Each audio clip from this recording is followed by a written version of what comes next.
So I've been wanting to move away from the Mac for a while now, and while I've made a dedicated video of what my experience is of moving to Windows after using macOS for around 8 to 10 years, this video isn't going to be really talking about software too much. It's going to be more focused on the XPS 15 itself. The Dell XPS 15 seemed like a laptop that everyone loved and seemed like the kind of go-to laptop for content creators. So it made a lot of sense for me to go with it too. And it wasn't just all peer pressure, I do genuinely think that it's got the best of both worlds. It is a very solid laptop for content creators. But even though I'm not really going to be talking about software, the Mac's hardware and price still comes into account as to why I wanted to move away from macOS.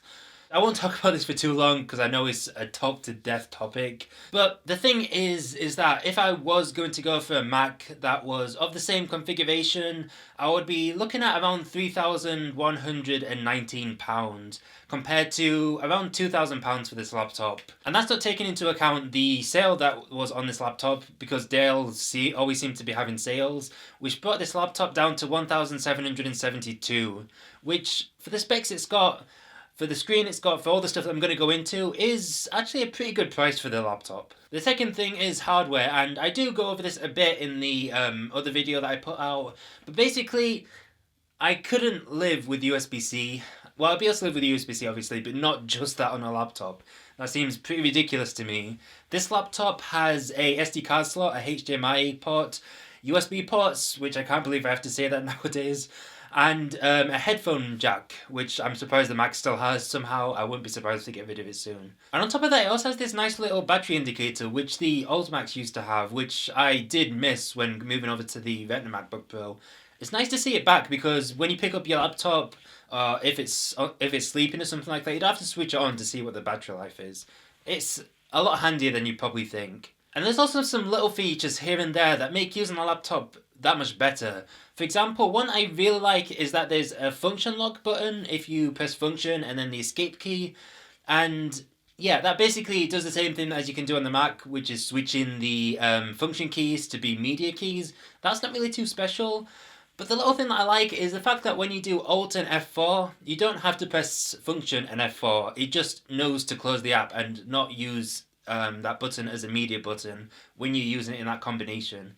It's little things like that I think make using this laptop feel that much more premium. And I also like the fact that there's this little light on the front which tells you if the laptop's charging. Basically, if the light is solid white, it means that it's charging, and if it is flashing orange, it means that the battery's about to run out. I also like the charging wire, which has this little light in it. It's not really functional at all, it just looks pretty cool, so. The trackpad is also great too. This is one of the things that I was pretty worried about when moving over to Windows. I really like the Mac trackpad and was worried that I wouldn't be able to trackpad at it or, just generally use the trackpad without getting annoyed at it when moving over to Windows. But this trackpad is actually really, really good. It allows you to click very close to the top of it. You can't click right at the top, but it's so high up at the top that you wouldn't be clicking there anyway. So you can basically click anywhere on it. It's nice and tactile when you click down on it, and you can change it in settings to basically act like the Mac trackpad. So you can click anywhere on it, even at the right side. You can click down with two fingers to right click, and you can also set what actions you want to happen when you swipe with three fingers, left and right, or swipe with four fingers, left and right, up and down, all that sort of stuff. You can basically make it act like it would do on the Mac, minus a few minor things, like you swipe down with four fingers on this to get to the desktop, whereas on the Mac you kind of pinch out like that. I'm not going to pretend like it's perfect though. It's not as good with palm rejection as it is on the Mac, and it does sometimes zoom in on web pages and stuff like that. And then comes the moment many of you are probably waiting for, and that's the screen. So I got the 4K OLED screen, and get the 4K OLED screen if you get this laptop. This screen is really incredible to look at. I mean, I got a 4K copy of The Lion King before I bought this laptop, so it was on the laptop ready to play, and especially the greens, the Lion King in 4K at a high bit rate looks amazing, and just generally HDR videos, Dolby Vision videos, stuff like that on Netflix, they look amazing on this laptop. It's got a very nice vibrant screen with great HDR. I mean, it's basically goes from pitch black with the pixels off to bright white, really bright white. And yeah, colours look great, basically. I don't know what else to say. The webcam is also at the top now. On previous models, it used to be at the bottom. As in most laptops, this isn't an amazing webcam, but just using it for video calls and stuff like that, you're going to be totally fine. But if you are going to be using this laptop to stream or something like that, you may want to get a dedicated webcam like the C920 or something like that. And other than that, the only other issue I really have had is with Premiere Pro in general. It does crash quite a bit and stuff like that. I don't know if that's to blame on the laptop or Premiere Pro. For me, it's a fine trade-off. That's the only real issue I've had with this laptop. I also love being able to play the occasional game now on my laptop. Before on the MacBook Pro, I used to have to rely on Boot Camp because there's barely any games available for Mac. And then Boot Camp didn't work as well as macOS. For some reason, games on macOS played better than on Boot Camp. I don't know if there's some conspiracy about that or whatever, but I couldn't really get around that.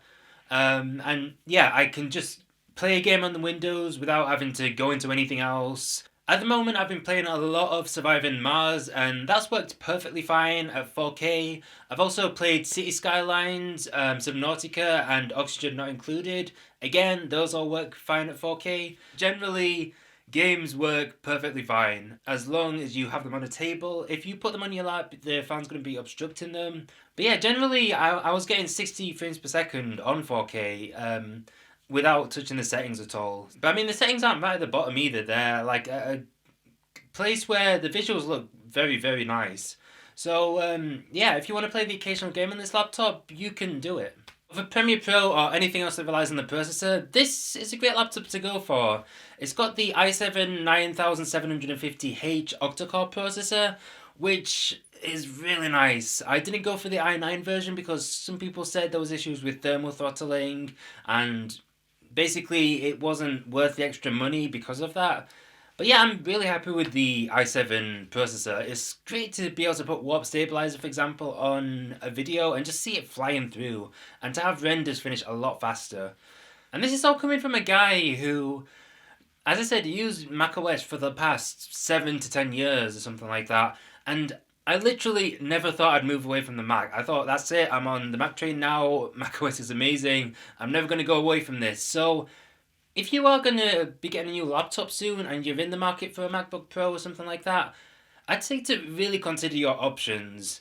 And I'm not just saying that because I haven't tried macOS, I've literally been on it, I really enjoyed macOS, but really consider your options, think about what you want to do with your laptop, and just give Windows a look. I'm not saying you have to go the Windows laptop, but give it a try, use your friend's Windows laptop for a bit.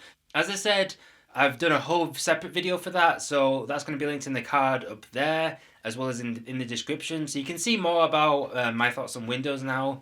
But overall, with this laptop, despite the fact that it's a fingerprint magnet, and the fact that there isn't really a lip to open the screen with, so that can be a bit of a pain. And then while you're opening it, it doesn't stay down and stuff like that.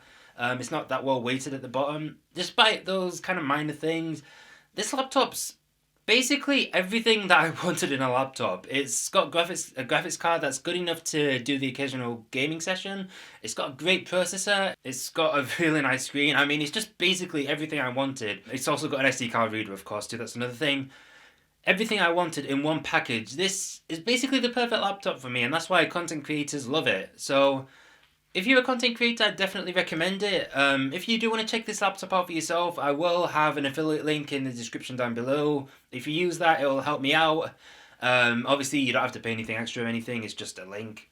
But yeah, that's it for this video anyway. Do you have the XPS 15? Are you thinking of getting the XPS 15? Or are you just in the market for a laptop? Be sure to let me know down in the comment section down below. If you've got any questions about this laptop, be sure to ask me down there too, and I'll get back to you as soon as I can. Yeah, that's it for this video anyway, as I said. Hope you all have a great day. I'll see you all in the next video. Bye.